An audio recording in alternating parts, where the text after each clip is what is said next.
ஆடி திருவாதிரை விழாவாக கோலாகலமாக கொண்டாடப்பட்ட சோழ பேரரசர் ராஜேந்திர சோழனின் பிறந்தநாள் விழாவில் பிரதமரின் உரையை மொழியாக்கம் செய்தது புது அனுபவத்தை தந்ததாக மொழிபெயர்ப்பாளரான சுதர்ஷன் மகிழ்ச்சியுடன் தெரிவித்துள்ளார். பிரதமருடைய உணர்வை நம்ம பிரதிபலிக்கணும்.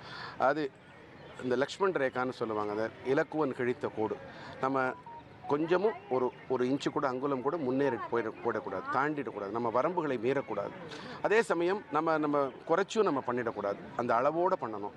என்ன அளவு அப்படின்னு சொன்னால், பிரதமருடைய உணர்வுகளும் பிரதமருடைய சொற்களும் அந்த கருத்துக்களும் மக்களிடம் சென்று சேர வேண்டும். முழுக்க முழுக்க ராஜராஜ சோழன் ராஜேந்திர சோழன் வழியாக பிரதமர் மோடி தமிழர்களின் பெருமையை பேசியதாக அவர் கருத்து தெரிவித்துள்ளார். அந்த வரை ரொம்ப வித்தியாசம்.